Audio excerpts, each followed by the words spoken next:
Hi, I'm Sifu Michael Perella, and we're going to show another one of our Choy foot techniques today. Probably the most popular, or what we consider Choy foot's trademark technique, is So Choy. And some dialects will say Sao Choy, So Choy, same thing. It's the sweeping fist. There's two variations we're going to show today, both with advancing or retreating footwork. So the first thing I'll demonstrate is the form on how we would do it if we were doing a hand form or how we were practicing slowly in class. I think we're going to try and work in some pad drills, and then we're going to show application against an opponent as well. So the first way we'll do the form. Before we do anything, it's important for us to realize there are two primary So Choys, and that's going to depend on the angle that they're struck, and you'll see some variations in hand position, so I'll kind of go through them all. The first one we have is a vertical So, which is one that's going to travel parallel to the ground. So the way we do this is, and you're going to see a common block accompanying most So Choys is Pan Sao. It's either Pan or Poon, again, depends on which dialect, but it means the clinging block. So it's different from hitting a limb and having the arm slap off. This is going to hit and make contact and try and stick with it so it can set up the sweeping fist right. So from this angle, we would see hand blocking out. Again, it'll look like a slapping block originally, and you're going to see a So swinging back. So we'd be, and then. Now this is the one that's going to travel, all right? I said vertical before, then horizontal. This one will be horizontal, all right? It's parallel to the ground. The second one you'll see that it kind of depends on which branch or which lineage you follow. You're going to see more of an angle down, and that's going to be more here.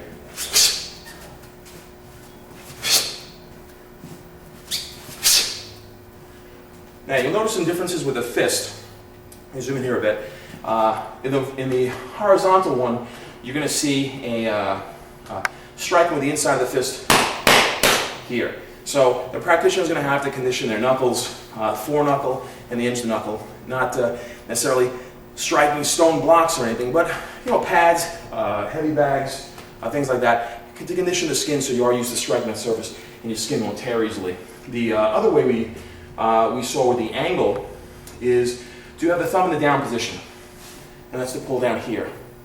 So first one, swing across. Second one, pulling down. You're going to see that we'll sometimes use advancing or retreating footwork. It doesn't change the technique, but it does give you some variations on what your opponent is doing. So we might step here, wind up the hips, and pull this way. We might retreat back with the left leg. When it comes to the angled one, we might block, step into it, and come in, or block, step back, and drop down. With me again is Mr. Pat Riley, one of my instructors, and he's going to help me to show you exactly how we drill this technique in the school. I'm going to explain to you how we generate power with the technique and how important breathing is when it comes to getting real power.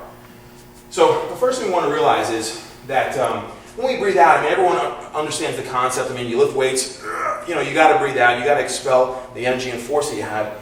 But there's another reason when it comes to So Choy that we want to breathe out, and that has to do with collapsing the lungs. See, if I expand, my arm's only going to go so far. When I breathe out, I'm going to be able to pull it across my body. So I want to compress my lungs, all right, get my chest smaller, so that when I'm pulling everything through, that my arm can go as far as possible across my body.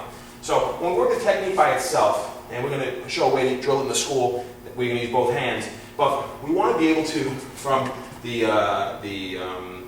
southpaw position, we're going to use the lead hand, we want to be able to come in and strike, where we want to breathe out,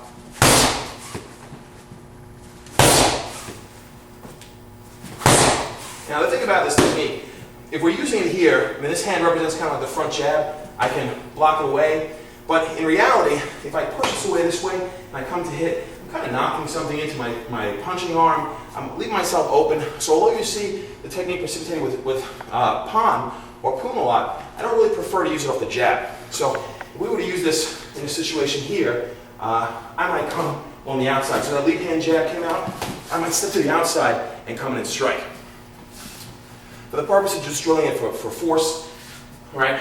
Circling out, bang, hitting in. Now you're also going to notice something a little weird, is that Mr. Riley's hand is not twisted over. His hand is regular position, thumb facing up. But we place the pad on the back of the hand so that he doesn't risk any bending of the elbow. So if it was on the other side, if I was hitting from here, he might risk a hyperextension of the elbow. Not very safe. So again, from here, no matter how hard I hit it, the worst that comes to him is his arm just bends. So again, we'll work it from the horizontal sweeping one, just here, and in, and here.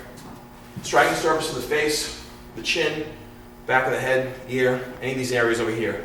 Not something we want to hit to the shoulder, right?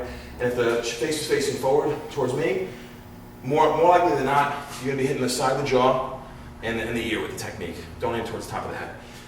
Now, when we work the angled one, when it drops at a 45-degree angle, we'll probably want to change the pad a little bit.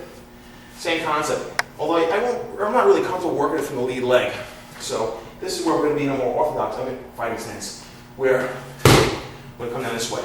The surface that we're going to strike with, and we're going to pin the thumb to the top of the hand.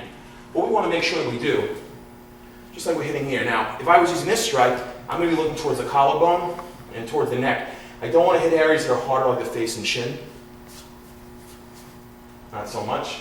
And I want to be more here. And then.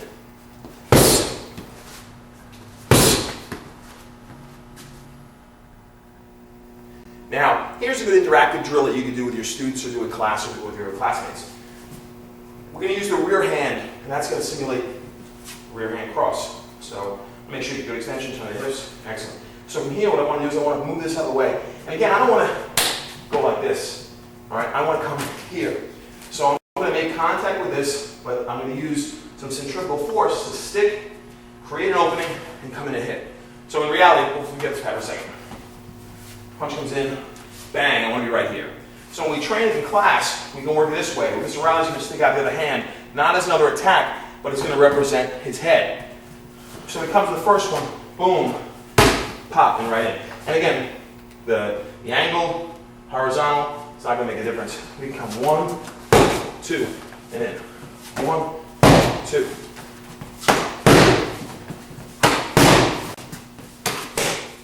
So until next time, Mr. Patrick Riley, myself, Steve Michael Perella, practice well. We'll see you in the next class.